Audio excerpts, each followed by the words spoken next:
Gilliard. I got so much more.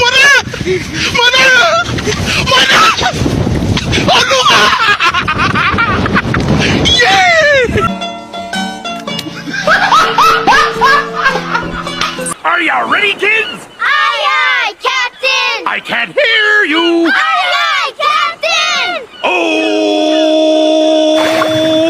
Fucking design on right now. Break it down, bring it back, make it clap. I got 3 old thoughts, new block, wear that thing. Bitches on my line, and you know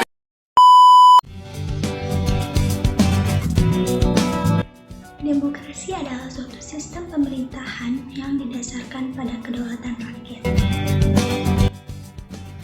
Ciri-ciri pokok pemerintahan demokrasi ada 3. Yang pertama, adanya pemisahan kekuasaan. Yang kedua, pemerintahan berdasarkan kehendak dan kepentingan rakyat. Dan yang ketiga adalah adanya pertanggungjawaban oleh pemerintah.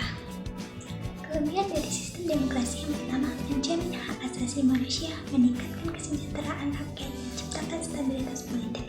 Dan untuk kekurangan sistem demokrasi, yang pertama, pengambilan keputusan yang lambat, biaya politik yang tinggi, dan juga terjadi konflik antar kelompok. Rule of law adalah sebuah konsep negara hukum di mana hukum memiliki kedudukan tertinggi. Ciri-ciri negara hukum yang pertama, supremasi, yang kedua, kesamaan di depan hukum, pembagian kekuasaan, dan juga jaminan HAM.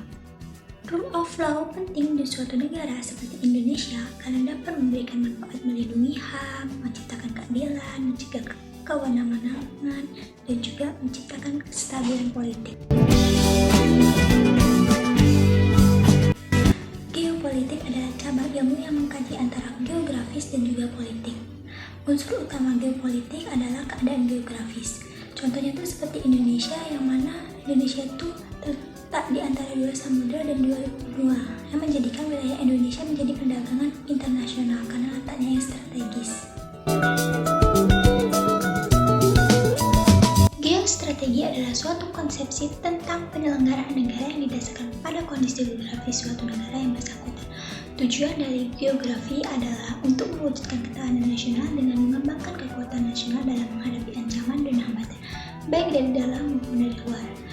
Untuk bentuk strategi di Indonesia adalah itu wawasan Nusantara. Wawasan Nusantara adalah cara pandang dan sikap bangsa Indonesia yang memandang kesatuan wilayah, kesatuan bangsa, dan kesatuan dalam bermasyarakat dan bernegara.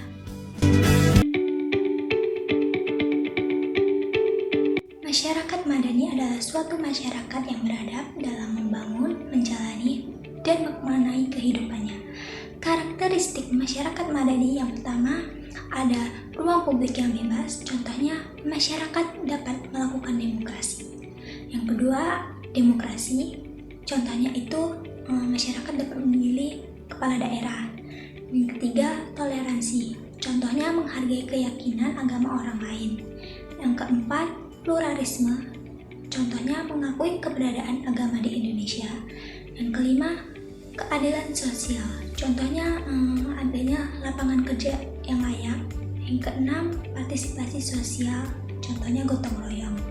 Yang ketujuh, supremasi hukum, contohnya pemerintah tidak boleh melanggar hukum. Nah, adapun cara mewujudkan masyarakat madani, yang pertama, pendidikan dan kesadaran masyarakat. Yang kedua, partisipasi masyarakat. Yang ketiga, hukum dan keadilan. Yang keempat, peran berpendapat. Yang kelima, akuntabilitas pemerintah. Yang keenam, organisasi kuat. Yang ketujuh, etika dan tanggung jawab.